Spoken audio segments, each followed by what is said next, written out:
Hello guys, good morning! Pupunta nga pala kami ngayon ng Bataan at magsuswimming kami doon. Outing again, hindi pa nga kami nakaka-recover sa aming mga sunburn. Eto, maliligo na naman kami ulit. Excited na nga pala akong pumunta doon.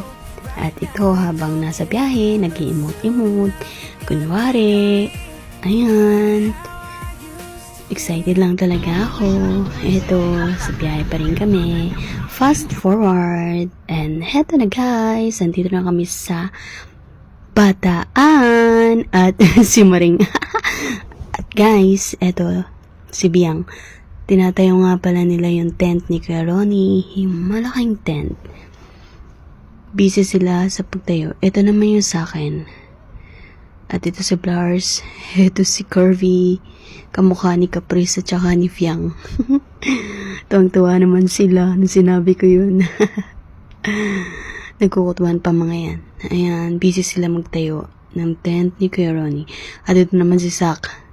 Excited naman siyang lumobo yung higaan kasi gusto niya dyan siya matulog.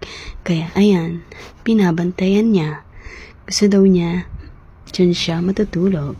At ito naman si Biang, busy. Tinan mo naman siya maglakad o, parang matanda na. At ito guys, nung nga pala si Denise ng Talaba. Oh, ang sarap nyon. Meron pa yung sili, anghang, grabe. Ako nga lang palang nakaubos niyan guys. Kaya, kain tayo. Tsaka binigyan kami ng merienda spaghetti. Tsaka ito may nakita kaming nagpa-practice ng mga Coast Guard.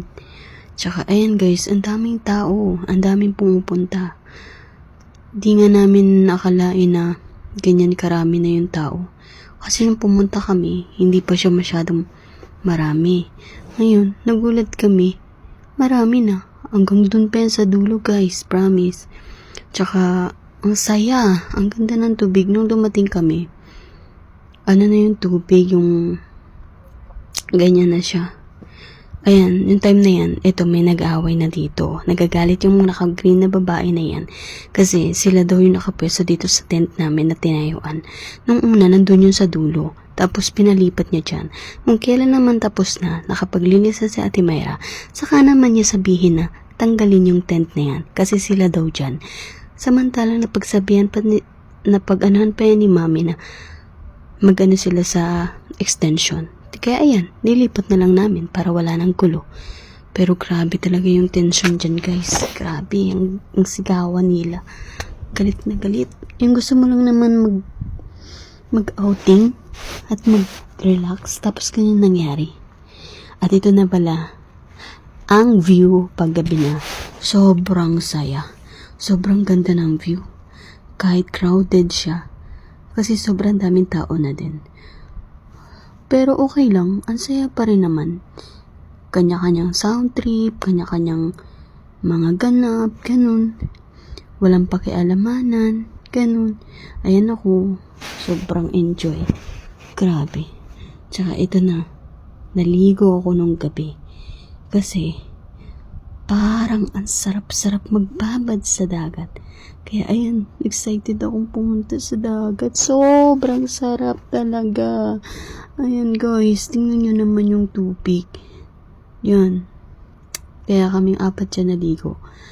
Ayan. Ayan. Diba? Ayan si Mami. Ayan si Curvy. Si Denise. Ayan. Kaming apat dyan naligo kami. Sobrang saya. Recommendable to guys. Punta na kayo at makipag. Saka yan guys, nakaramdam nga pala kami ng gutom, kaya nagsamji kami. Kaya sabi Mami, tara magsamji tayo. Ayan. Ayan, ang dami namin, diba? Ang saya. Tapos, ang galing nilang gumawa ng ilaw. Yan. Ang asig ng lutuan, diba? Pero hindi amin yan. Nakiluto lang kami. Yan ang may-ari. Yan yung babae. Yan yung babae yan. Yan ang may-ari niyan.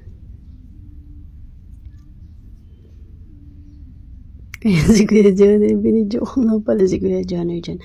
Tulog na tulog. Nakatulog sa kalasingan. Tapos, lumabas si Saksak. Nasalin po nga doon si Ujana, nagising siya. Tapos sinunod ko, kilala pa niya ako. Tapos sinawanan siya ng Tapos ano? pinsan niya. Saksak. Ayan. Yan yung hinihintay ko talaga. Akala ko hindi na magagawa ang bonfire na yan. Yan talaga yung hinihintay ko talaga nung gabi na yan. Akala ko talaga hindi na mangyayari. Kasi nga tulog na si Kuya Janner. Kasi si Kuya Janner yung ano talaga ng bonfire. Kaso nalasing na, nakatulog na. Kaya akala ko hindi na magagawa. Yung pala, tapos akala ko sa ibang tent yan, sa ibang may-ari yung ano na yan. Tapos sabi ko lang naman, pwede pong pa-picture. Tapos buti na nagano si Kuya Moonman, sabi, akala ko tulog ka na. Tapos sabi ko, ay, atin pala to. Hindi, hinihintay ko talaga itong magkaroon ng bonfire. Kaya ayun guys, sobrang saya ko talaga. Sobrang saya ko, ang tagal ko dyan nagtambay. Kasi, di ba, mas masaya talaga sa pagka-camping kapag mayroong kayong bonfire. Ayun, sobrang saya ko. Tapos ito na yung morning vibe. Yan na guys, yan. Pagising sa umaga, yan si Mami. Ayan. Si Ronnie. Ayan guys, itong time na to, magpupunta kami ng mag-island hopping kami. Hindi nga lang nakasama dyan si Kuya Janner kasi hindi nakasya sa bangka. Kaya, hindi na lang siya sumama. Nagpaiwan na lang siya. Ayan guys. Maganda rin naman yung pupuntahan namin na beach. Ayan ako, feeling maganda, char.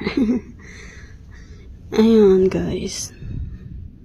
Nag-aanohan na sila kung ayan na.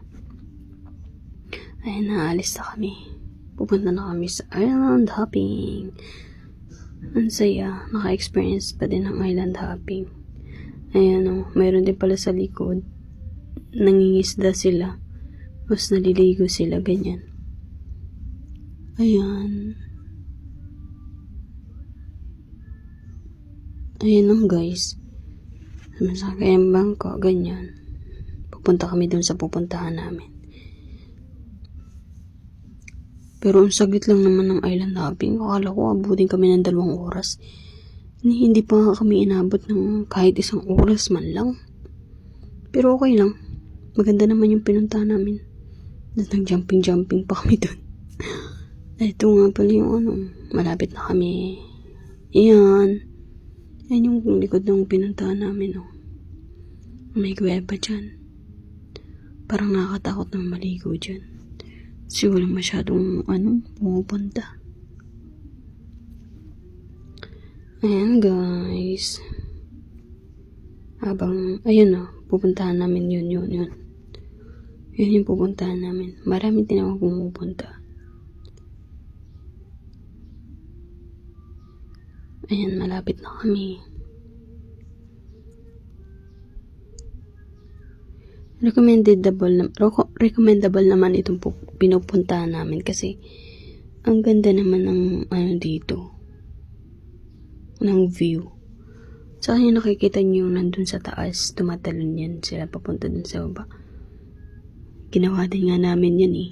Ang sarap, ang sobrang saya. Grabe.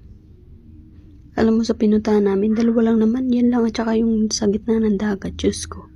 Tapos ang bilis-bilis lang naman ng namin. Nintry din namin yung tumalon kami. Sobrang saya. Akala ko nakakatakot. Akala ko masakit pagka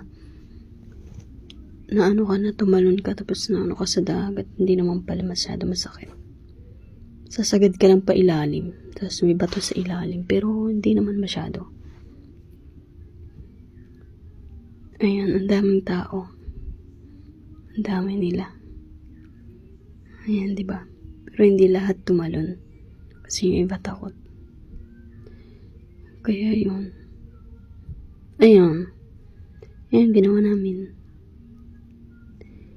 Tapos sabi namin ni Mami, 1 beses lang mag-try kami.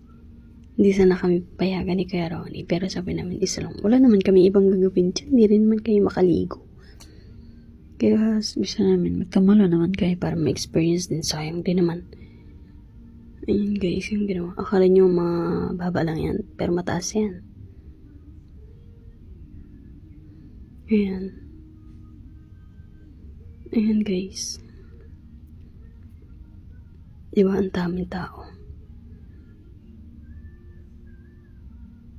Ayun na si Mami. Ayun. Umakit na kami dalawa dyan. Kasi gusto nga namin ma-experience din ng tumalon. Ayan guys. Ayan. Nakakatakot siya tingnan sa sa baba. Ayan. So, ayun na si Mami na ang susunod guys. 1, 2, 3. Aray ko. Napaiba yung ni Mami. Yan na ako guys. In a 1, in a 2, in a 3. Poops. Sagad talaga ako dyan sa ilalim guys. Grabe. Akala ko talaga hindi na makaahon. Kasi malalim siya. Pero at least ang gaya ko. Kaya ayan. Si Kuya Mark na ang sunod. Ayan. Si Kuya Mark yung kasama namin. Yan. Gusto ko pa sanang umulit. Kaya lang tinawag na kami ng bangkero. Sabi niya lilipat na daw kami dun sa kabila. Akala namin ang pupuntahan namin kabila ganyan din. Or mas hindi pa ganyan, mas maganda. Hindi pala, sa gitna ng dagat lang kami pinunta. Tapos, after nun, hindi naman kami naka-1 oras o naka-ilang minuto. Pinauwi na kami. Sabi nila, 2 hours lang daw. Tapos, hindi naman kami nakaabot ng 2 hours. Kaya, ayun. Ayun namin. At least, nag-enjoy naman kami dito. Jumping naman kami. Yun lang guys. Maraming salamat. Basta enjoy. Picture-picture na kami dyan. Thank you sa panonood. Bye-bye.